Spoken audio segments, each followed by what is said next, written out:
Então, hoje a gente vai... Na última aula a gente falou dos aminoácidos, né? Que são os responsáveis por formar as proteínas. E aí tem proteínas que são muito importantes para a gente, né? Que é o colágeno, a elastina e a queratina. São importantes para vocês da estética. Mas existem diversas outras proteínas que atuam no funcionamento aí do seu corpo, né? Tem proteína que transporta oxigênio, que é a hemoglobina. Tem proteína que tem função hormonal, como a insulina. Os nossos anticorpos são proteínas. Então, as proteínas são um grupo extremamente importante. Hoje a gente vai falar dos carboidratos e dos lipídios. Então, vamos começar pelos carboidratos. Os carboidratos, gente, eles também são chamados de glicídios, de sacarídeos ou de açúcares, tá? Esse termo açúcar, ele não é muito utilizado dentro do mundo científico, porque açúcar te leva a pensar que é uma coisa doce, né? E nem todos os carboidratos são doces. Só que, claro que quando a gente está lidando com uma cliente, é muito útil a gente utilizar esse termo aqui, açúcar, né? Porque é muito mais fácil para ela compreender do que esses outros 2 ou 3 termos, né? Esses 2 aqui são os mais comuns. Então, os carboidratos, eles são polihidroxialdeídos ou polihidroxicetonas. Como assim? Olha, polihidroxi porque ele tem uma série de hidroxilas, são álcools. E aí, ou ele é um aldeído, né? Nesse caso aqui da glicose, por exemplo, ou ele é uma cetona, tá? Eles têm essa forma geral aqui, ó. É como se cada átomo de carbono tivesse para acompanhar ele uma molécula de água, tá? Essa molécula de água ela não tá junta, não é bem assim, mas tá vendo? Cada átomo de carbono é acompanhado aqui, ó, do H com o H, que dá H2O, se a gente juntar essas duas coisas. Por isso, inclusive, que chama carboidrato. É de carbono hidratado que vem, tá? E aí, quais são as funções dos carboidratos? A primeira função é a função energética, tá? Então, uma função de energia imediata. Eles também funcionam como reserva de energia. Por exemplo, o amido é uma reserva de energia dos vegetais. E a nossa reserva de energia ela é chamada de glicogênio, tá? E além dessa função energética, alguns carboidratos também têm a função estrutural. É o caso da celulose, né, que estrutura ali um vegetal, da quitina, que são para exoesqueletos, e do ácido hialurônico, ele também pode ser classificado ali mais ou menos como um carboidrato e ajuda da estrutura ali para a pele. E aí esses carboidratos também eles podem estar ligados a proteínas, tá? Que a gente chama de glicoproteínas, ou a lipídios e a gente chama de glicolipídios. Então até agora carboidrato é sinônimo de açúcar. A principal função é energética, seja energia imediata ou reserva de energia, mas alguns também podem ser estruturais, tá? E aí existem os monossacarídeos, que é quando a gente tem uma única unidade, os disacarídeos, que é quando a gente tem 2 unidades, e a partir do momento que a gente tem um montão de unidades, aí a gente chama de polissacarídeos, tá? A gente vai ver aqui com mais calma. Então, os monossacarídeos, gente, eles são açúcares simples, tá? A gente fala deles como açúcares simples, é o mais simples que pode existir. E aí podem existir açúcares de 3 carbonos, de 4, de 5 ou de 6. Os de 6 são os que de fato interessam para a gente, porque estão muito presentes ali na nossa dieta, né? Talvez já tenham ouvido falar da frutose, da glicose, da galactose, né? Então, esses aqui são os 3 principais tipos de açúcares simples, que a gente conhece. Se eu tiver mais de um açúcar, né, ligado a outro, mais de um carboidrato ligado a outro, antes a gente chamava de monossacarídeo, agora eu chamo de disacarídeo. E aí, aqui, por exemplo, olha, a junção de uma glicose com uma frutose leva ao que a gente conhece como sacarose, que é o açúcar branco. Então, aquele açúcar branco que a gente conhece, na verdade, ele é a sacarose, que é a junção desses 2 açúcares simples. É um disacarídeo, tá? E além da sacarose, talvez você já tenha ouvido falar da lactose, né, que é o açúcar presente ali no leite e nos derivados, que é uma junção de glicose com galactose, ou da maltose, que é uma junção de glicose com glicose. Mas esse aqui é o mais comum pra gente, tá? É o que está presente em maior quantidade aí na nossa dieta. Bom, só para lembrar, né, esses disacarídeos, né, quando eles entram no seu organismo, eles são quebrados por enzimas, que são as proteínas. Então, aqui, por exemplo, eu tenho a sacarose, que é o açúcar branco, né? Quando eu ingerir uma enzima chamada sacarase, vai quebrar isso aqui, ó, em açúcares simples, que você vai conseguir utilizar ali para poder produzir energia, né? Ou para estocar energia. A lactase é a enzima que quebra a lactose, assim como a maltase quebra a maltose, tá? E só para lembrar vocês a questão das enzimas. Bom, e aí a gente tem também os polissacarídeos, né? Então, os polissacarídeos, ó, monossacarídeo é o açúcar simples, a gente tem aqui principalmente a glicose, tá? Disacarídeo 2, né? O principal é a sacarose, que é aquele açúcar branco, e o polissacarídeo é quando eu tenho um montão. Poli é de muito, né? E aí, quando a gente tem um monte de moléculas de glicose juntas, a gente forma um polissacarídeo. E esse polissacarídeo aqui, por exemplo, ele é o glicogênio e ele serve para a gente como reserva de energia. Então, se você está consumindo mais açúcar do que você precisa naquele momento ali, o seu organismo ele estoca isso dessa forma aqui, ó, como um polímero, tá? Como uma molécula bem grandona. Bom, aqui tem só um resuminho do que eu acabei de falar, né? O carboidrato serve para te dar energia, como reserva de energia também. O amido é a reserva dos vegetais, o glicogênio é a nossa reserva, a dextrana seria das leveduras e das bactérias, mas também tem aqueles estruturais, né? A celulose e a quitina não interessa muito para a gente. E tem um importantíssimo, que é o ácido hialurônico, né? Que ele é um polissacarídeo estrutural. Deixa eu voltar aqui na fórmula dele para vocês verem, quer ver? Acho que tá por aqui.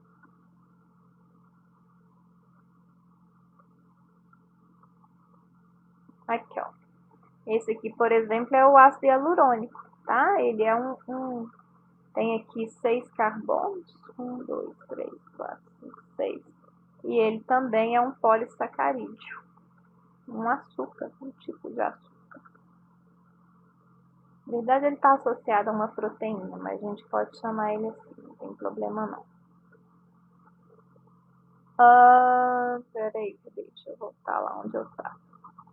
Bom, e aí como que funciona a digestão e a absorção dos carboidratos, né?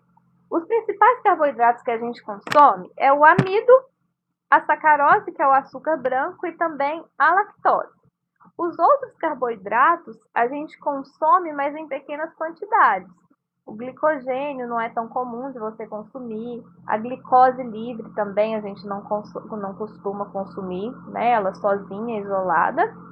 E aí o que acontece, né? Quando esses carboidratos eles chegam no seu organismo, eles vão ser quebrados em moléculas pequenininhas, em açúcares simples. E aí a principal molécula originada vai ser a glicose, tá? Então, embora chegue uma molécula grandona, como é o caso do amido, que também é uma molécula bem grande, ela vai ser quebrado em várias moléculazinhas de glicose. E aí essa glicose você vai utilizar para produzir energia. Quer ver? Eu vou mandar esse videozinho aqui para vocês assistirem. Tem só uns 2 minutinhos. Só para vocês entenderem direitinho essa questão da digestão e da absorção dos carboidratos. Aí vocês assistem aí isolado, porque se eu colocar aqui, vocês ficam sem som. Assiste aí rapidinho para mim e volta aqui quando terminar, por favor.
Gênese é um processo de estocagem de glicogênio e tem a finalidade de transportá-las para dentro da célula.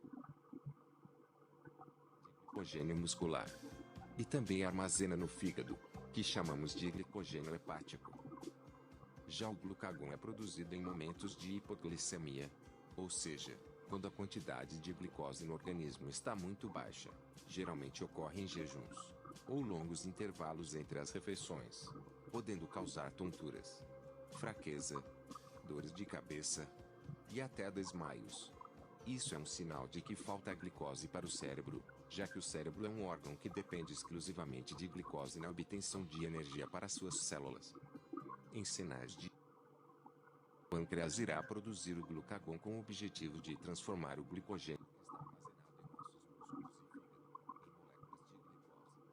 Após isto, o glucagon irá carregar a glicose liberada para a corrente sanguínea, fazendo com que a concentração de glicose no sangue seja normalizada novamente. Quando o pâncreas não funciona, ou funciona de maneira deficiente, ocorre a falta ou baixa produção de insulina, provocando diabetes tipo 1, diabetes tipo 2, ou diabetes gestacional, que são doenças causadas justamente pelo excesso de glicose no sangue. Juntos, e controlam o teor de açúcar no organismo através de mecanismos de retroalimentação, também conhecido como feedback positivo e feedback negativo. Temos um vídeo no canal falando sobre esses mecanismos. Você pode assisti-los clicando aqui no card, ou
Gente, deu tempo de todo mundo ver?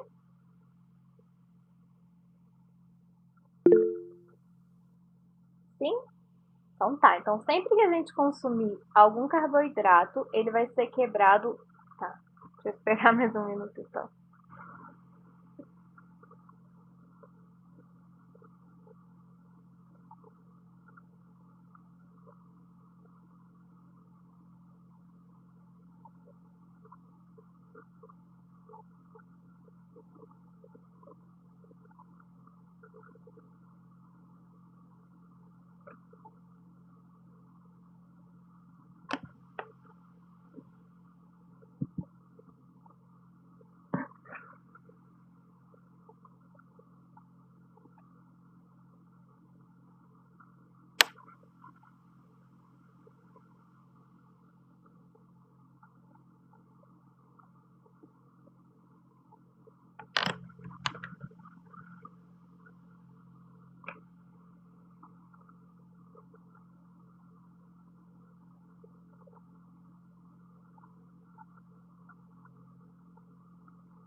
Então tá.